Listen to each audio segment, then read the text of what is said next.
Olá, muito obrigado por vir a mais este encontro da Casa da Crítica. Hoje um encontro também sobre o tema, mais um encontro sobre o tema da peregrinação. Hoje eu vou falar sobre Santiago de Compostela, história e lendas. Começar a falar pela história de Tiago. História muito bonita, tá? Muito bonita. Santiago, padroeiro da Espanha. Santiago também é chamado por Tiago Maior, Tiago, filho do trovão, Jacobus, Jacques, Jaime, Jacob e Matamoros. Uma questão curiosa, há muitas línguas regionais na Espanha. O galego, basco e etc. Tá? Muitas línguas regionais. E o Jacobus, Acobus, são variações que existem, tá? Então, há muitas variações nos nomes também. Além dos diferentes nomes, eles podem ter muitas variações. Eu mesmo fiquei impressionado, eu comecei o caminho na França e me deparei com o Chemin de Saint-Jacques, que é o caminho, Chemin de Saint-Jacques, que é o caminho de São Jacques, que é o Santiago. No primeiro momento, eu nem não sabia disso, tá? E achei até que fosse um outro caminho. Então, são muitos os nomes para São Tiago. Uma história linda a história dele. Ele era pescador na Galiléia, tornou-se discípulo, tornou-se apóstolo de Cristo, era irmão também do também evangelista João, tá? Do apóstolo e evangelista João. Tá? E ele veio pregar na Espanha romana. Na ocasião, existe a cidade hoje chamada Finisterre, ou também Fim da Terra, que se fala lá. Finisterre, Fim da Terra, Finisterra. Podem ser dentro das variações. É muito comum na Espanha, tá, gente? Ter tudo em 2, 3 idiomas, tá? Com variações, pelos regionalismos linguísticos. Tá? Fim da Terra era o fim da Terra conhecido. A partir dali não se conhecia. Tá? Um lugar muito bonito. E fica a uns 100 quilômetros de onde hoje é Santiago. É frequente o pessoal que termina a caminhada em Santiago fazer uma extensão a Finisterre em mais 3 ou 4 dias a pé. Eu não fui. Eu não fui a pé. Eu acabei indo para lá, não fui de ônibus. Tá? Eu tinha terminado a peregrinação em Santiago, estava muito cansado e fui conhecer. Supõe-se que Tiago aportou ali de barco para fazer a peregrinação dele. E ficou vários anos lá. Depois retornou à Judéia, onde ele foi decapitado.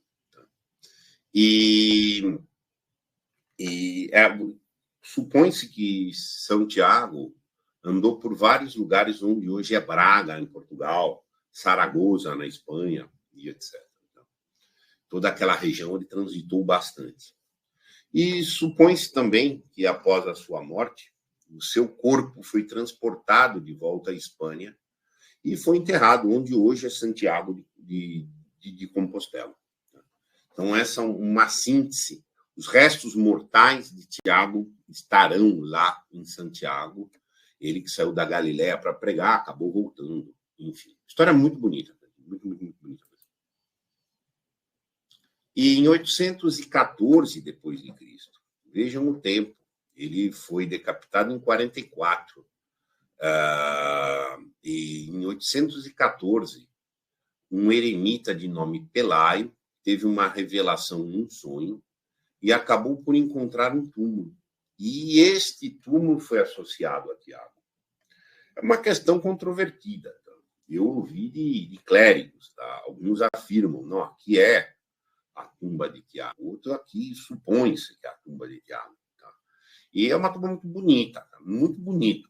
E num pavimento inferior da catedral fica a tumba, e em cima, num pavimento superior, exatamente em cima da tumba também, tem uma estátua de Tiago que você pode abraçar. Aqui esta foto, ele está abraçado atrás assim da estátua, mas pode se abraçar a própria estátua. Dependendo do dia, tá? Dependendo do dia, se não tem muita gente, eles permitem que você tire foto. Como eu estava lá num dia muito cheio, não foi possível tirar foto, porque era muita gente, e os guardas têm que dar um abraço e sai correndo, porque o guarda está te puxando. E desde a descoberta, a partir de então, ou seja, desde a descoberta desse túmulo que foi associado a Tiago, começaram as peregrinações de várias partes da Europa até o túmulo de Tiago. E sobre o túmulo, como eu acabei adiantando, foi erigida a Catedral de Santiago de Compostela. Conta a história que esta catedral que está lá já é a segunda. Tá? Houve uma, depois foi feita outra, e etc. Lindo, lindo lugar. Comovente. Comovente o abraço lá. É comovente. É algo assim, tudo é muito bonito, tudo é muito forte, tudo é muito agudo. Tá? Matamoros. Por que Matamoros também? Santiago, segundo a lenda, teria aparecido de forma miraculosa, montado e empunhando uma espada para combater contra os mouros, em favor dos cristãos espanhóis, durante a Reconquista, em especial durante a Batalha de Clavijo, em 844. E ele ficou associado a essa ideia de militares. Ele é padroeiro dos militares de Portugal também. E até porque eles também tiveram envolvidos no esforço da Reconquista e etc. Então, há uma ideia de Tiago como padroeiro de militares, tá? Também bem forte nisso. Tá? Grande autor, Miguel de Cervantes, o grande homem das letras espanholas, e um amante das coisas da cavalaria, um homem que sempre teve o paradigma do cavaleiro, tá? Como um exemplo de moral, de virtude, faz também um registro altamente elogioso a Santiago. Santiago Matamoros é um dos mais valorosos santos e cavaleiros que o mundo alguma vez teve. Foi dado à Espanha por Deus, como seu patrono e para a sua proteção. É muito forte o carinho dos espanhóis a Santiago. É muito forte. O caminho é muito louvado, ajudado, preservado por eles, e a ideia para Tiago também muito, muito, muito forte. Santiago é muito saliente. Olha que a Espanha tem Inácio de Loyola, tem o próprio São João da Cruz, tá? São espanhóis. Há uma religiosidade muito densa, tá? Mas há um sublinhar muito forte para Tiago. Muito vivaz isso que percebi. Por que o nome Compostela? Compostela deriva do latim Campus Stellae, ou Stellae, dependendo da forma de pronunciar em latim, campo de estrelas, que teria orientado Pelaio na localização do túmulo. Essa é uma das crenças, que a partir desta reunião de estrelas no céu, ele conseguiu identificar onde estaria o túmulo e que isso teria sido objeto de uma revelação onírica. Há outras crenças também, outras lendas que dizem, não, mas os peregrinos viam estrelas lá e eram para orientar também até Santiago. Há também uma referência muito frequente lá, muito frequente da Via Láctea, que a Via Láctea exatamente é como um espelho paralelo ao fluxo de Santiago. Então, que o caminho se esparrama na Terra, mas sobre o caminho está esparramada a Via Láctea. E que também a Via Láctea é um eixo de orientação para chegar em Santiago. Outras explicações também dizem que não, a Via Láctea está ali para salientar um encontro entre o macrocosmos e o microcosmos, de tal maneira que nós seguimos aqui embaixo pela Terra, mas nos alinhamos com a ordem cósmica que está lá na Via Láctea, que é uma travessia universal, etc. Enfim, então aí cabem muitas lendas e etc. Tá? Isso aí tem espaço bastante grande, tá, para as lendas. Indulgência plenária. Nos anos jacobeus, é dito um ano jacobeu quando, dia 25 de julho, que é o dia de Santiago, tá, cai no domingo. Então, como a indulgência plenária, quem não souber, como uma remissão de todos os pecados anteriores, é concedida aos peregrinos que fizerem o caminho nos anos jacobeus e ainda visitarem o memorial de Santiago e receberem os sacramentos da confissão e da comunhão. E quando é o ano jacobeu, esta porta, que é chamada Porta Santa, ela fica aberta o ano todo. Então, abrem essa porta e como seria... faz parte, tem um ritual, que essa porta é aberta, inclusive, com um martelo de prata, que tem que bater na porta, que é como uma limpeza, que vai fazer uma purga de pecados e etc. Então pode-se ingressar na catedral por esta porta. São muitas as... É muito grande a catedral, tá? Muito grande. Então, você entra na nave central, você depois tem a entrada para a tumba, depois tem a entrada para justamente o memorial. Enfim, é muito grande. Então, assim, não chega a ser um labirinto, mas é quase, tá? Então, tem um tipo, pela porta que você entrou, vai fazer um rumo, vai fazer outro. Uma cidade muito bonita, tá? Em 2025, a porta vai estar aberta, assim como nas igrejas de Roma. Ano que vem estará aberta, tá?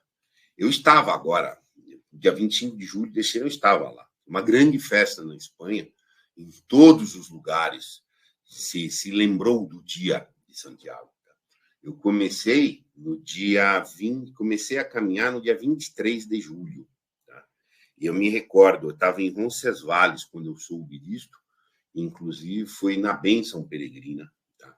Que eu soube disso. A maioria dos lugares, não todos, tá? Mas a vasta maioria dos lugares tem a missa peregrina todo dia, e depois da missa peregrina tem a bênção peregrina. Claro que a missa peregrina na Catedral de Santiago e a bênção peregrina são estupores. Tem lá o botafumeiro, que é o grande incenso, só que é muito complicado, tá, gente? Assistir a missa lá, por causa da fila. Eu fui para a fila da meio-dia, não consegui vaga. Mas, assim, você espera 1 hora na fila e pode não entrar. Tá? Então, é muito cheio de gente. Muito, muito cheio. Pelo menos também, ademais de ser comumente muito cheio, tá? Eu estava no ápice, era época de temporada, de férias na Espanha, etc. Então, estava uma semana também muito intensa. E lindo. Santiago é um lugar lindo, independentemente de você fazer a peregrinação. Santiago, sua visita da catedral, assistir à liturgia ali, o memorial, o Museu dos Peregrinos, as muitas fontes, as praças, a Praça de Cervantes, depois tem um espaço lá de uma universidade, tem passeios para você fazer ali, tipo, pelas próprias ruas, é muito bonito, tá? Muita coisa para visitar em Santiago de Compostela, também como turismo. Tá? A concha. A concha é o símbolo mais tradicional da peregrinação e dos peregrinos. Tem uma narrativa que você, hoje, quando você vai fazer a peregrinação, você recebe uma credencial e vai carimbando essa credencial. Se você está em posse da credencial, você pode ficar na rede de albergues de peregrinos e você recebe a compostelana quando chega lá em Santiago. Conta-se uma narrativa que a concha era a identidade do peregrino antes. O peregrino tem que ter uma concha, e uma concha até com a cruz de Santiago, e isto era o que dava o título de peregrino. Tá? Aqui então é muito comum, eu mesmo tenho uma, você vai fazer a peregrinação, obtém uma concha para pôr na mochila. Tá? Eu mesmo caminhei com uma concha de pendurada na mochila. E essas outras, a concha, que é a segunda de ferro, são marcações, muitas vezes ficam conchas no chão, como essa daqui, porque são sinalizações, são marcas do caminho. Então, você deve seguir as conchas. Ou você segue as setas amarelas, ou as conchas, ou, por vezes, o símbolo também é este aqui, em azul e amarelo, que também é uma concha. A simbólica, o simbolismo que está aqui na concha, assim, são vários. Tá? Uma é que são vários caminhos, todos convergindo para o mesmo lugar. que seria uma concha. Então, são muitos os caminhos de Santiago, mas todos vão chegar lá. Há uma versão também que há o caminho francês de Santiago, que é, assim, eu penso que é o mais clássico. Ele termina lá, no limite, ele termina em Finisterra, tá? Mas era uma antiga rota romana ao mar, e que a questão da concha era um indicativo que iria dar no mar. E que, mais ou menos, e que a rota que ficou mais cristalizada, digamos assim, para a peregrinação, aproveitou esse caminho romano e também pegou essa simbólica da concha. Tá? Há outra narrativa que fala, não esqueçam que Tiago era pescador. Tá? Ele chegou lá pelo mar também. Tá? Então, assim, de qualquer forma, a concha vai se ver todo dia a concha, as pessoas carregam concha e etc. Diversos caminhos a Santiago. Aqui é uma questão muito bacana. O caminho que eu fiz é o que está aqui em verde, aqui em cima, que é o caminho francês. São 800 quilômetros, tá? É o caminho considerado aí o clássico, como eu mencionei. Tá? E segundo os veteranos do caminho, é o caminho mais estruturado, que tem mais albergues e que tem mais estrutura. E os demais caminhos também têm, mas são mais precários. Tá? Tem estrutura, tem as coisas acontecendo, a sinalização é boa, mas não é impecável, não. Tá? Não é impecável, mas é boa. Tá? Albergues tem vários, tá? Tem várias cidades, tem muitos albergues, e, enfim, pontos de apoio. Um ou outro ponto ali tem um certo perrengue sem apoio, mas, via de regra, tem apoios, sejam pontos de apoio formais, tem uma fonte criada para o peregrino, tem um espaço criado para o peregrino descansar, ou coisas meio assim voluntárias, que é o que chamamos donativos. Muitas pessoas montam tendas. O cara monta uma tenda lá, e é donativo. E você não precisa pagar, mas todo mundo paga. Tá? Não precisa pagar, mas todo mundo paga. E, tipo, livre contribuição, mas as pessoas contribuem. Tá? Então, desde o cara serve um suco, um café, alguns têm suco, café, iogurte. Então, as pessoas vão impondo e tem uma estrutura. Tá? Eu diria que está estruturado o caminho francês. As demais pessoas, o pessoal fala que os outros podem passar alguns nervosos maiores. Então, o francês são 800 quilômetros. Chama-se caminho francês porque começa na França, na cidade chamada Saint-Jean-Pied-de-Port. É uma cidade muito pequena, Saint-Jean, são 3.000 habitantes só. E lá, então, é o início do caminho francês, até numa ponte muito bonita, é um lugar muito, muito legal, do lado exatamente de uma igreja, muito, muito bonita, onde tem também a missa peregrina às 7h, e depois tem a bênção. Tá? Só que existem os caminhos de peregrinação na França. Dentro da França tem várias opções de peregrinação, a maioria delas vai fechar em Saint-Jean-Pied-de-Port. Nós vamos ver no próximo slide os caminhos dentro da França. Mas aqui dentro da Espanha, só no lado, já chama caminho francês porque começou ali. Mas existiam os caminhos franceses, digamos assim, a partir de mais profundamente na França. Tá? Então, aqui são 800 quilômetros de Saint-Jean até Santiago, mais 100 e pouco aí até Finisterre, que está um pouquinho para cá, do lado de Múrcia. Vocês conseguem ver aí no slide. Tá? O caminho maior, assim, é esse que está aqui embaixo, na cidade de Sevilha. De Sevilha, esse em linha marrom, que vai ligar de Sevilha até Santiago. São 1.100 quilômetros. Tá? Num dia eu farei. Tá? A referência que tem é que é muito, muito quente. Tá? O francês já é infernalmente quente. Tá? E dizem que esse chama Via La Plata. Tá? Isso, Via de La Plata. Depois tem ali o caminho Mozabari, que sai de Granada, a Ruta de la Lana, que sai de Alicante, Caminho do Levante, que sai de Valência. Lá em cima tem o Caminho del Norte, Caminho Vasco Interior. Tá? Olha, um trecho ali do Caminho Aragonês, Caminho Inglês, tem o Caminho Português também. Tá? E o caminho português tem uma versão que sai do Porto, que são 200 e poucos quilômetros, e tem a versão que sai de Lisboa, que vai dar aí 600 e poucos quilômetros, tá? Então, assim, é muita opção de caminho, tá? Fora, ó, tem o caminho primitivo ali também. Lá eu encontrei pessoas em algumas intersecções fazendo o caminho que chama caminho do inverno, tá?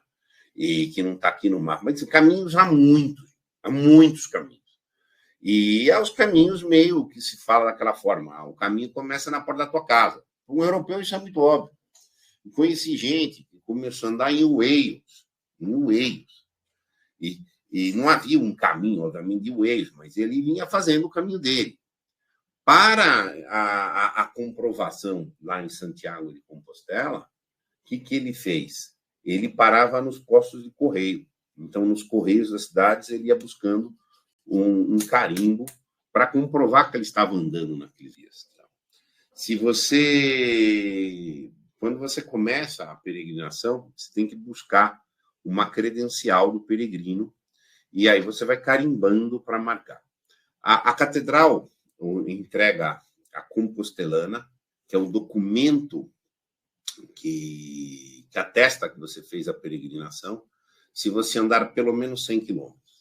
Tem uma cidade aqui, não sei se está marcada no mapa, ali no mapa tem Melide, um pouco antes de Melide, tem uma cidade chamada Sarria, que é 115 quilômetros. Então, Sarria enche de gente para fazer esses últimos quilômetros, são 5 dias, e porque aí já recebe a Compostelana.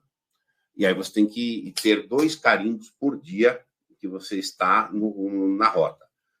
Tem albergues carimbam, igrejas carimbam, prefeituras carimbam, existem os lugares chamados Oficina del Peregrino, que carimbam e etc. Tá? Então, você vai acumulando 2 por dia. 100 quilômetros, você ganha a Compostelana. Só que se você começar a marcar muito antes, eles dão a quilometragem que você andou. Tá?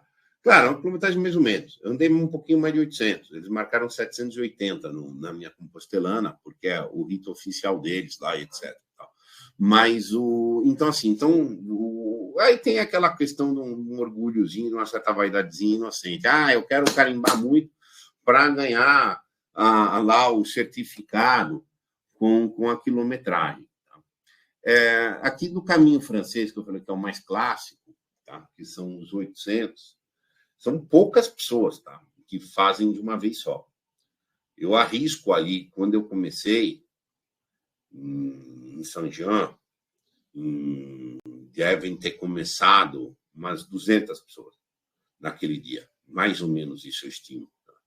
Nós chegamos nos 15 lá em Santiago. Mas não é que o pessoal desistiu, os caras que desistiram, teve cara que teve lesão, teve cara que não aguentou, teve tudo. Mas a maior parte não tem a previsão também, tá, de fazer de uma vez. A maior parte das pessoas são europeus e tem o planejamento de fazer em vários anos. Então, o camarada fala, esse ano eu vou andar em Navarra, ano que vem eu vou andar em Castilha, ano que vem eu vou fazer assim. Então, ele planeja, tá? Já faz parte do plano do camarada não andar tudo. Tá? Então, assim, dos que chegaram para andar tudo e que foram, deu mais de 15 pessoas. Tá? Assim, de 200 que começaram aí e que fomos de uma vez só. Tá? E aí vão entrando pessoas novas todo dia. Tá? Todo dia tem gente nova, assim, porque tem um cara que parou aqui esse ano que vem ele volta dali. Tem as pessoas que já começam antes, já começam em outros pontos. Eu quero começar só em Burgos, quero começar em Logronho. Cidades aqui que estão marcadas, por exemplo, no mapa. Pamplona, cidade de uma gracinha, cidade pequena, não é grande não.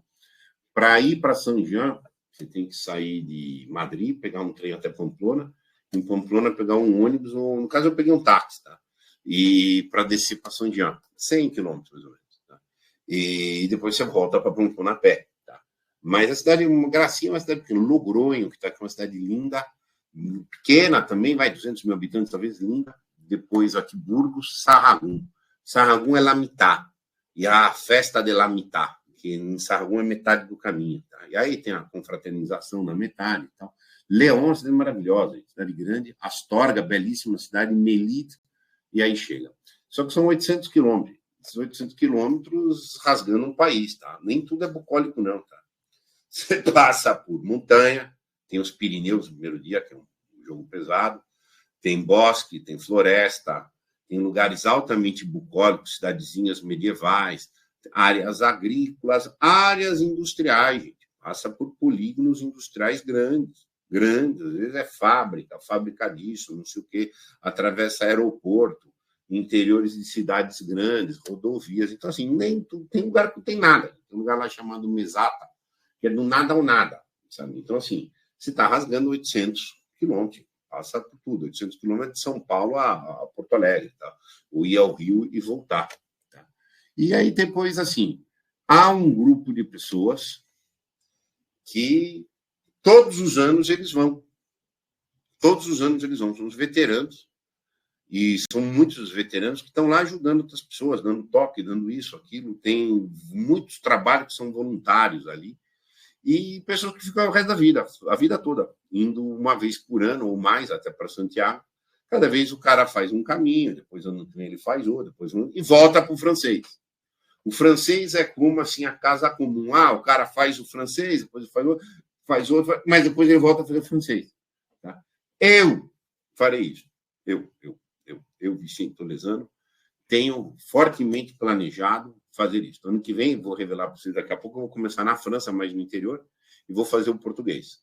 E uma outra oportunidade, eu vou fazer o francês de novo. Tá?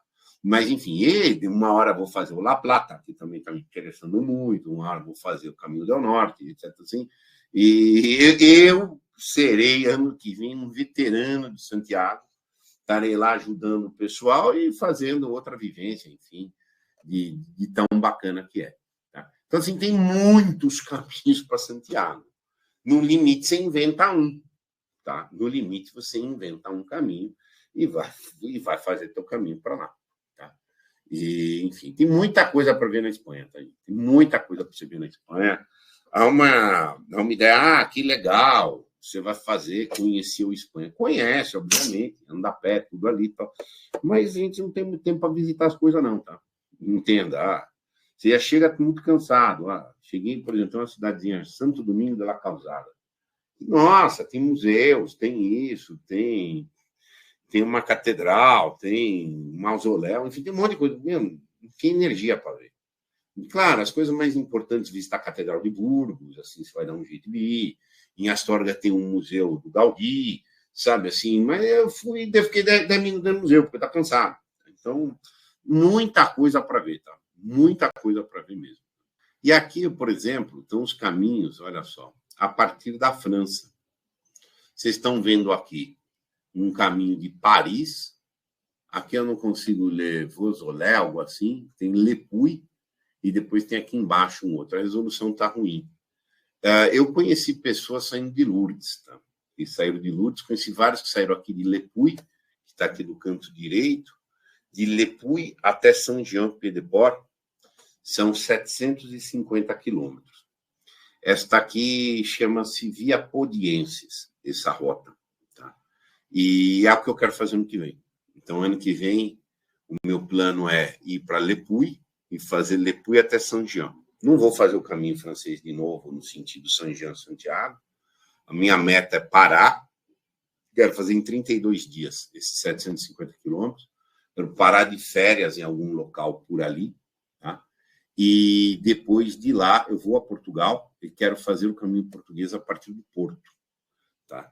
Então, eu estou planejando 4 semanas aqui, depois mais 2 semanas no caminho a partir do Porto e mais 1 semana a partir daí. Eu quero fazer Santiago a Finisterre a pé. Tá? Então, assim, caminho não falta. Mas uma questão muito importante. Tá? Que legal que tem os caminhos, que ótimo que tem os caminhos. Os caminhos são propícios, eles ajudam, tudo, etc. Mas, que coisa boa. Mas, isso foi uma questão que eu resolvi na live anterior sobre o exercício espiritual. Uma peregrinação não é um lugar. A peregrinação é uma ação, é um fluxo. Veio uma pergunta na live anterior, mas qualquer lugar pode ter uma peregrinação? Sim. porque você pode fazer um exercício espiritual em qualquer lugar. Claro, tem lugares que propiciam mais. Os lugares aqui são, tirante 2 ou 3, alguns trechos cegos ali, que são inevitáveis, tá? Mas são lugares muito propícios para você peregrinar. Tá? Mas a peregrinação, teoricamente, pode fazer em qualquer lugar. Temos, inclusive, qualquer lugar você tem acesso aos bens espirituais, que é o grande propósito de uma peregrinação. Claro, se está num lugar propício, é melhor. No Brasil, nós temos boas opções de peregrinação, gente. O caminho da fé, nada deve para Santiago, do ponto de vista de estrutura, não. Tá? Nada deve. Nada. Tá? Em alguma outra coisa aqui pode até estar melhor. Tá? Claro, não tem o peso psíquico, moral, de estar num lugar que são há 1.300 anos. Vocês viram, a partir do ano 800 já se caminhava ali. Então, 1.200, quase 1.300 anos, as pessoas estão caminhando. Então, assim, as gerações de pessoas que estão ali, o que tem de histórias, o que tem de lendas por trás. Santo Domingo de La Calzada tem uma lenda, uma cidade que tem lá muitas galinhas. Tipo, tem fotos de galinhas, chocolates de galinhas, as coisas têm galinhas. Tem uma história de uma traição que aconteceu lá. A traição foi revertida, e aí, na questão da reversão da traição, um cara zombou. Não vai reverter isso, a não ser que os frangos mortos renasçam. E os frangos renasceram. Então, as galinhas, os frangos. Depois tem no outro, tem a história que aqui teve um hospedeiro que maltratou o peregrino, e o peregrino foi pedir ajuda quando voltou, descobriu que teve uma tragédia do não sei o quê. As histórias dos santos que passaram ali. Tá? Então a coisa, eu não vou lembrar o nome da santa, mas assim, a primeira missa peregrina que eu fui foi no mosteiro de Roncesvalles. Maravilhoso, está 1.000 anos a coisa lá. Então. E é um ponto de hospedagem. O padre mesmo, depois na bênção peregrina, falou: aqui passou a santa italiana tal, que teve a visão isso, que aconteceu isso. Então, assim, é tudo permeado de coisas muito bonitas, seja histórias de santos que passaram, lendas que se contam, lugares, a ponte medieval do não sei o quê, mas aqui é a ponte que passou o exército de não sei quem para não sei onde. Então, assim, é muita coisa, tem um conteúdo de 1.300 anos de história acontecendo ali. Então, as gerações que estão lá, então, as pessoas que moram ali, os espanhóis que estão vendo esses peregrinos passar todo dia, ele vê desde que ele é criança, os peregrinos passar ali. O pai dele também via, o avô também via, o avô do avô, e assim vai. Tá? Então, isso tem tudo um peso. Isso é tudo tem um peso. Um ambiente multicultural, imensamente. Então, assim, coisa que no caminho, no Brasil, que tem 20 e poucos anos de existência, não tem condição de propiciar. Tá? Quando eu falo que tem nada a dever, não tem nada a dever de estrutura material, de sinalização, de qualidade das hospedagens e etc. Então, muito obrigado. Tá? Até a próxima oportunidade.